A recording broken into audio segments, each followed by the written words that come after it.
Assalamualaikum warahmatullahi wabarakatuh. Alhamdulillah. Wassalatu wassalamu ala rasulillah amma ba'd. Jadi kali ini kita akan berkisah tentang sejarah yang pernah ada di Sulawesi Selatan. Yaitu sejarah masuknya Islam. Ya mungkin Anda tahu Islam masuk ke Sulawesi Selatan dibawa oleh 3 datu. Datu Ribandang, Datu Ritiro, dan Datu Patimang. Kecuali Datu Maringgi yang tidak sempat datang kemari karena sibuk mencari cintanya Siti Nurbaya bersaing ketat dengan Syamsul Bahri di Minangkabau. Jadi pemirsa yang dirahmati Allah Subhanahu wa taala yang terhits terkece debur Indonesia. Pokoknya kita akan kupas tuntas sejarah peradaban Islam yang masuk ke tanah Sulawesi ini yang dibawa langsung oleh keturunan baginda Rasulullah yaitu Al-Habib Syekh Jumadil Kubra atau Jamaluddin Al-Akbar Al-Husaini sampai membawa Islam masuk ke tanah Sulawesi Selatan, tepatnya di Kabupaten Wajo, lalu meninggal di sana dikuburkan di pekuburan Tosora. Jadi guys, jangan tinggalkan channel kami dan jangan lupa like, share, dan subscribe di bawah ini, komentar, berikan masukan dan juga berikan kisah-kisah selanjutnya yang akan dikisahkan, bisa request supaya kita akan cari di mana sejarahnya. Oke guys, olehnya itu jangan tinggalkan channel kami, ikuti terus. Oke? Check it out.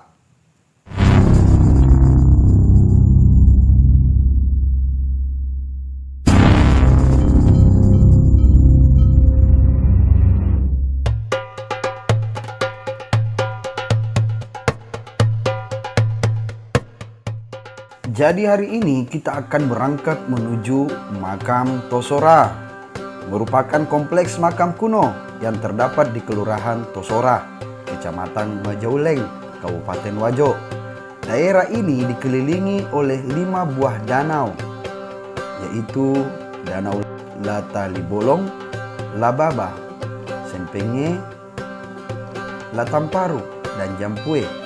Di makam ini terdapat makam Syekh Jamaluddin Akbar Al-Husaini yang merupakan keturunan ke-20 dari Nabi Muhammad SAW. Makam Tosora memiliki artefak berusia sama dengan keberadaan Syekh Jamaluddin di Tosora. Para pengunjung yang datang ke makam ini hanya untuk melakukan ziarah.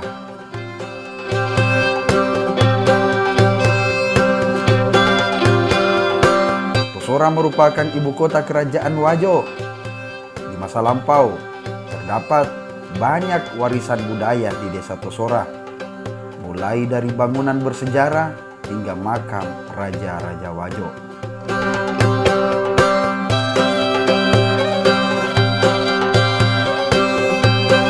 Di Tosora, di sana terdapat makam benteng dan kompleks makam Bese Dala Tika.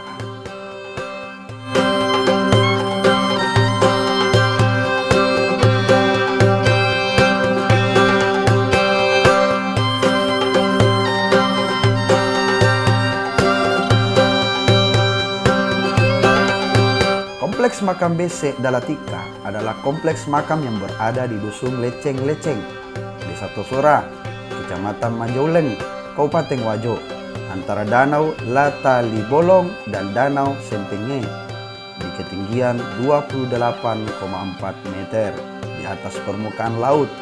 Nama pada kompleks makam ini diambil dari nama toko Bese Dalatika yang dalam tradisi lisan masyarakat merupakan seorang putri bangsawan. Makam-makam yang ada sebagian besar menggunakan nisan berbentuk pipih cembung dari kayu yang penuh dengan hiasan motif suluran daun. Makam menumpuk di bagian timur dengan jumlah makam sebanyak 22 buah. Nisan ditancapkan di atas cirat berbentuk peti. Batu dari bahan batu andesit dan kayu ulin. Bentuk nisan lainnya adalah silinder berbentuk piala, silinder segi 8, pipi berbentuk pedang, dan pipi berbentuk cembung. Sedangkan makam-makam di bagian barat berjumlah 31 buah. Makam yang tersebar secara tidak merata. Bentuk jirat hanya berupa gundukan tanah dengan sebagian besar nisan berbentuk menhir yang khas Wajo.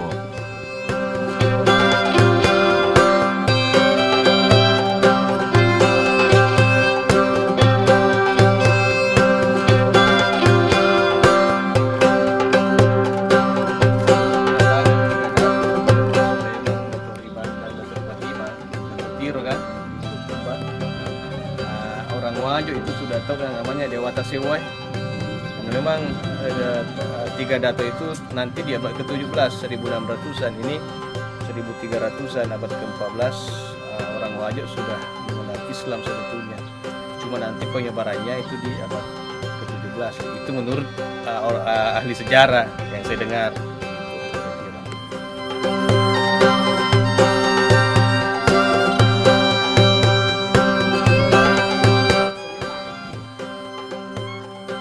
Benteng Tosora merupakan sebuah benteng pertahanan yang terletak di Desa Tosora, Kecamatan Majauleng, Kabupaten Wajo, yang dulunya merupakan ibu kota kerajaan Wajo. Benteng ini pertama kali didirikan pada masa pemerintahan Arum Matoa La Tenrilai To Udameng tahun 1636 hingga 1639 Masehi, dan dilanjutkan pembangunannya pada masa Lasigajang Tobunne menjabat tahun 1639 hingga 1643 Masehi. Benteng ini kemudian ditinggikan dan dilengkapi dengan meriam pada masa pemerintahan La Tenrilai To Sengeng menjabat 1658 hingga 1670 sebagai persiapan dalam menghadapi Bone dan VOC setelah Wajo menolak menyerah dalam peperangan Makassar. Dalam perang Makassar, dinding benteng ini terbuat dari tanah. Tinggi dinding mencapai sekitar 8 meter dengan tebal 3 meter di bagian atas dan 15 meter di bagian bawah. Benteng ini memiliki bentuk persegi dengan luas kira-kira 100 hektar are, tetapi hanya 2 km dinding utara dan 1 km dinding selatan saja yang masih tersisa kini.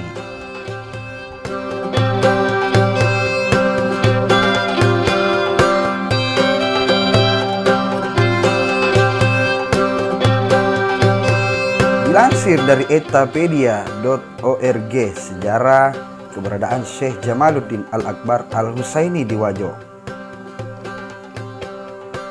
Sejarah masuknya Islam di Indonesia bermula dari berita Cina menyebutkan bahwa tahun 1416 Masehi di Jawa sudah banyak orang Islam, namun kebanyakan dari mereka bukan orang pribumi, melainkan para pendatang.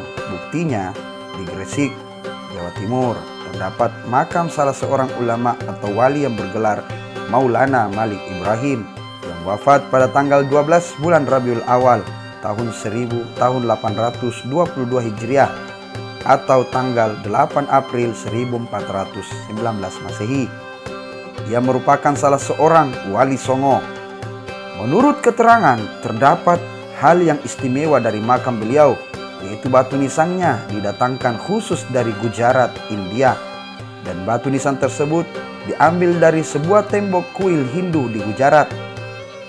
Hal inilah yang membuktikan bahwa hubungan antara Jawa dan Gujarat sudah berlangsung lama. Hubungan tersebut baik dalam usaha dagang maupun penyebaran Islam.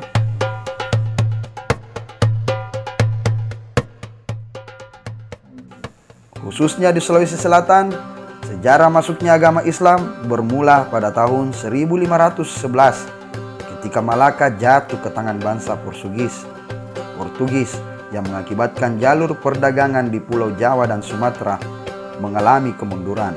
Hal ini mengakibatkan jalur perdagangan berpindah ke kawasan timur Nusantara, yaitu Sulawesi Selatan, Makassar, yang berlangsung sampai abad ke-16 hingga 17 Masehi. Adanya jalur lalu lintas perdagangan yang berpusat di Somboku, ibu kota kerajaan Goa, telah menghubungkan para pedagang dan pebisnis dari berbagai wilayah, baik dari Eropa maupun Asia Tenggara, seperti dari Arab, Cina, India, Persia, untuk datang bertransaksi dagang di kawasan ini.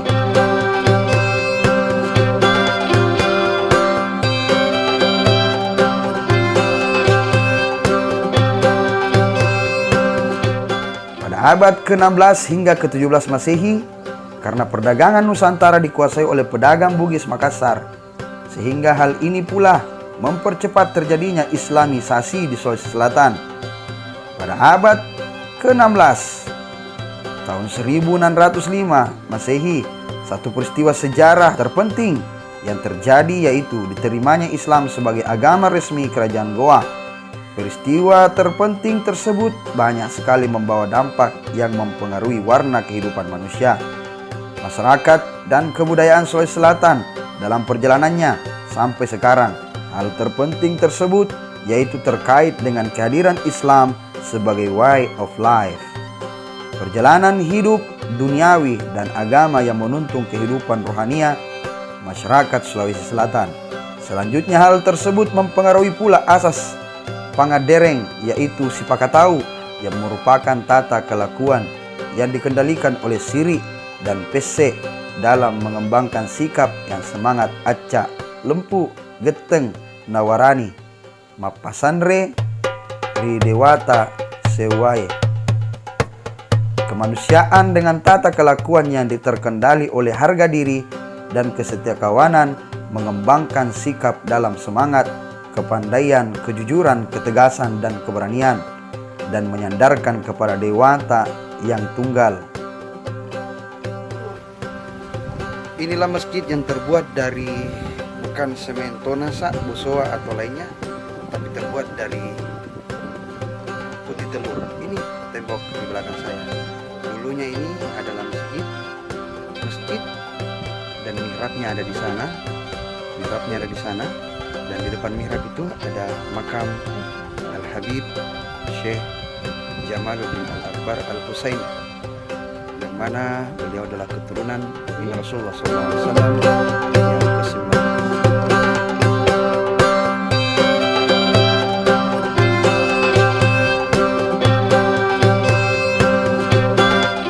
Keberadaan seorang tokoh penyebar Islam di Wajo yang makamnya terletak di Desa Tosora, Kecamatan Majauleng, Kabupaten Wajo, yang bernama Jamaluddin Akbar Al-Husaini atau Maulana Husain Jumadil Kubra. Beliau adalah cucu turunan Nabi atau Ahlul Bait yang pertama kali datang ke Sulawesi Selatan, khususnya di Tosora, dan dia juga merupakan kakek kandung dari 4 ulama penyebar Islam di Jawa, Wali Songo, yaitu Sayyid Maulana Malik Ibrahim, Sayyid Ainul Yakin atau Sunan Giri, Sayyid Raden Rahmatullah atau Sunan Ampel, Syarif Hidayatullah atau Sunan Gunung Jati. Menurut riwayatnya bahwa asal usul Syekh Jamaluddin Al-Akbar Al-Husaini adalah keturunan langsung atau cucu Nabi Muhammad SAW.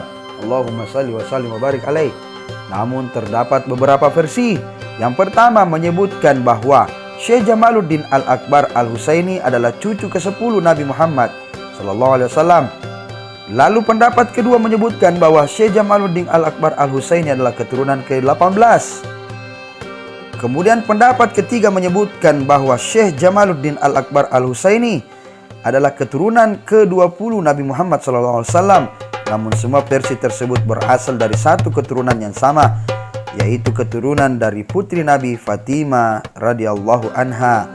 Dan sebagian besar penyebar Islam Nusantara, Wali Songo, adalah juga berasal dari keturunannya. Wali Songo adalah tokoh agama setengah legendaris yang dianggap sebagai penyebar agama Islam yang pertama di Jawa. Sebagaimana ditetapkan di dalam tradisi, jumlah mereka 9 dengan daftar sementara sebagai berikut: Maulana Malik Ibrahim, Sunan Ampel, Sunan Giri, Sunan Bonan, Sunan Muria, Sunan Kudus, Sunan Kalijaga, Sunan Gunung Jati, dan Syekh Siti Jenar. Namun di daftar ini dapat berubah-ubah dan tidak dibatasi pada 9 orang saja. Kadang-kadang dicantumkan juga Sunan Majagung, Sunan Sendang, Duwur, Sunan Ngudung, Sunan Panggung, Sunan Geseng, Sunan Derajat, Sunan Tembayat. Ini dituliskan oleh Lawyer Henry dan Claude Goylet tahun 2010 di halaman 228 dalam bukunya. Adapun silsilah Syekh Jamaluddin Al-Akbar Al-Husaini adalah sebagai berikut. Ali bin Abi Thalib, lalu turun kepada Hasan bin Ali bin Abi Thalib, lalu kepada Zainal Abidin, Ali Zainal Abidin, Muhammad Al-Baqir, Ja'far Shadiq, Ali Al-Ruwaidi, Muhammad An-Nakib bin Ali, Isa Ar-Rumi bin Muhammad, Ahmad Al-Muhajir, Ubaidillah bin Ahmad, Alwi Awal bin Ubaidillah, Muhammad Sahibus Saumiyah bin Alwi, Alwi As-Sani bin Muhammad, Ali Khali Qasam, Muhammad Sahib Mirbat, Alwi Ammi Al-Faqih, Abdul Malik Al-Muhajir Ahmad Khan bin Alwi, India, Abdullah Az-Zamad Khan, India, Ahmad Jalal Shah Ahmad Jalaluddin Khan, India. Lalu Jamaluddin Husain Al-Akbar, Jamaluddin Akbar Al-Husaini atau Jumadil Kubra. Mengenai tahun kelahirannya disebut bahwa beliau lahir pada tahun 1270 Masehi di negeri Malabar, yakni sebuah negeri yang terletak di wilayah Kesultanan Delhi, India. Sumber lainnya juga menyebutkan tahun yang sama, antara lain Syed Bahruddin bin Syed Abdul Razak Asmat Khan dan Syed Sohibul Faroji Asmat Khan tahun 2014.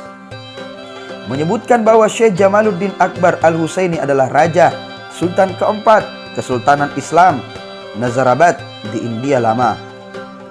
Juga sebagai mubalik yang traveling hingga ke Nusantara. Beliau lahir pada tahun 1270 Masehi dan meninggal di Wajok, Provinsi Sulawesi Selatan tahun 1453 Masehi. Jadi diperkirakan usia beliau sekitar 1800 tahun yang dituliskan oleh Iwan Mahmud Al-Fattah. Yang kedua, menurut peneliti sejarah Islam Indonesia dari University Negeri Belanda bernama Bruinessen yang diakses pada tanggal 3 Agustus 2017. Beberapa catatan sejarah menyebutkan Syekh Jamaluddin Al-Akbar Al-Husaini atau Syekh Jumadil Kubra lahir sekitar tahun 1270, berasal dari Samarkand, Uzbekistan, Asia Tenggara. Tetapi besar kemungkinan bahwa itu hanya tempat yang pernah dikunjungi oleh beliau untuk berdakwah. Lebih meyakinkan menurut penelitian sejarah, beliau berasal dari Hadramaut, Yaman. Ayahnya bernama Asy-Syayyid Ahmad Shah Jalaluddin bin Abdullah bin Abdul Malik Asmat Khan. Ketiga, dari leluhur Wali Songo atau yang dikenal dengan nama Amir Ahmad Shah Jalaluddin, seorang gubernur di negeri Malabar.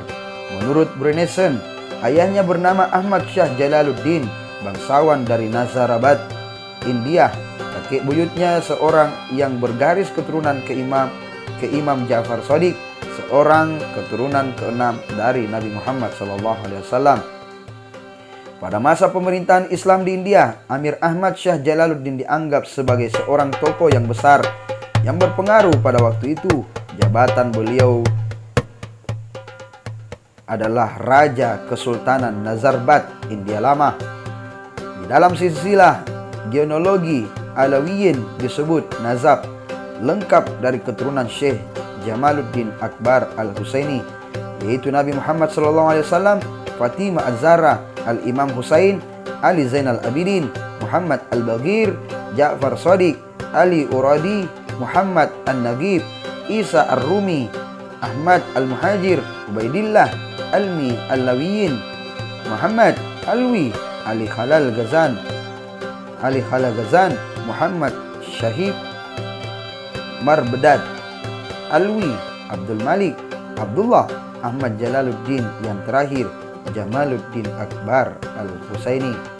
Tentang riwayat istri-istri beliau disebut bahwa beliau memiliki 9 istri, yaitu sebagai berikut: Amirah Fatimah binti Amir Husain, putri Nizamul Muluk bin Sultan Nizamul Muluk;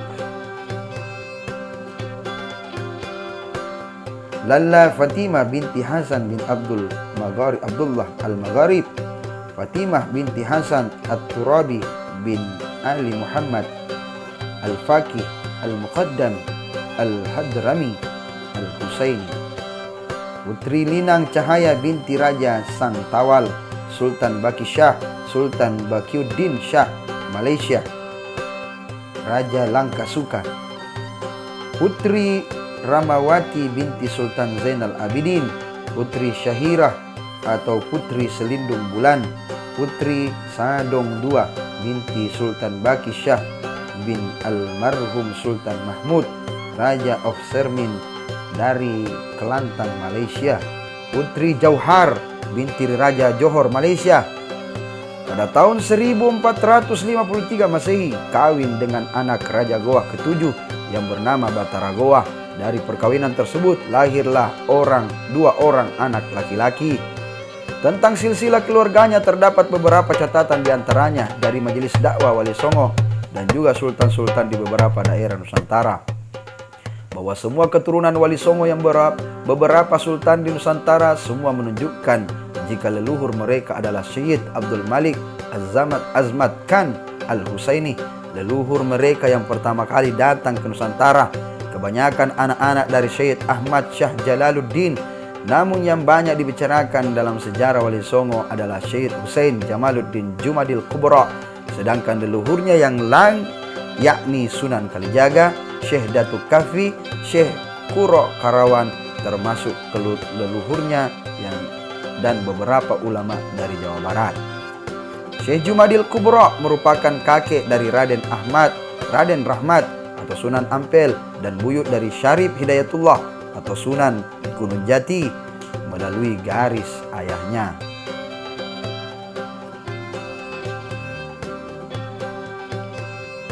Peran Syekh Jamaluddin Al-Akbar Al-Husaini dalam perkembangan Islam di Wajo.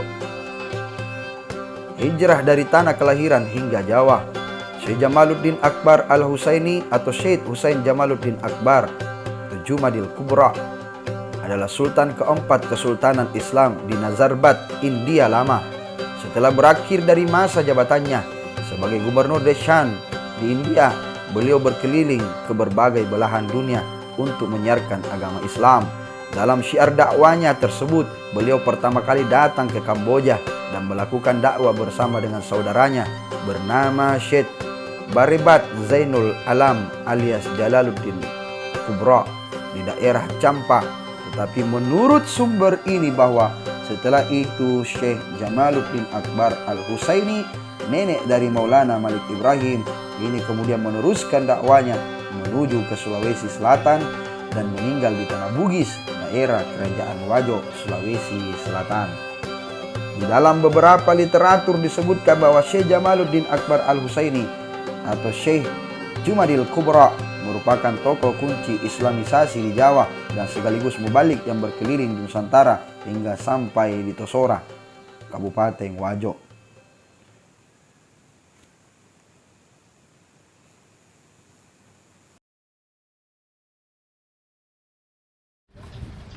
Welcome to Tosora. Inilah Tosora guys. Syekh Jamaluddin Al-Akbar Al-Husaini 1310 Masehi, wafat pada tahun 1415 Masehi. Inilah peradaban di bumi Wajo, Tosora. Sinilah di mana telah menyebarkan Islam dari tanah Jawa sampai ke tanah Sulawesi. Enggak, di sini dulu. Dari sini baru berangkat ke tanah Jawa. Wali Songo itu Wali Songo ada Sunan Ampel, Sunan Kalijaga, Sunan Bonan. Yang tidak ada Sunan Kalijodo. Ya. Yang pertama ya di sini. kakeknya para sunan, Habib. Kakek dari para sunan. Ini merupakan keturunan 19 ini. Ya, keturunan Rasulullah yang ke-19. Wasallam. Silakan Pak Dr. Ervin yang akan memberikan. Anak Sunan Ampel, kemudian punya cucu Maulana Ishak, yang kemudian beranak cucu, yaitu yang kita kenal dengan Wali Songo. Tapi dalam sejarah disebutkan bahwa inilah yang kemudian cikal bakal daripada Wali Songo itu. Ini abad ke-14, meskipun nantinya di abad ke-17 di Sulawesi itu yang dikenal dengan tiga Dato. Dato Tiro di Bulukumba, ada Dato Patimang atau Dato Sulemang, ada Dato Ribandang. Nah, yang kemudian selanjutnya juga menyebarkan agama Islam. Namun pendahulunya ya ini Syekh Habib Jamaluddin Al-Akbar Al-Husaini. Di samping makam beliau itu ada masjid. Jadi dulu ini adalah bangunan masjid yang konon katanya perakatnya itu terbuat dari putih telur, dan itu masih ada bangunannya sampai sekarang. Itu umurnya sudah ratusan tahun. Bisa kita lihat di dalam.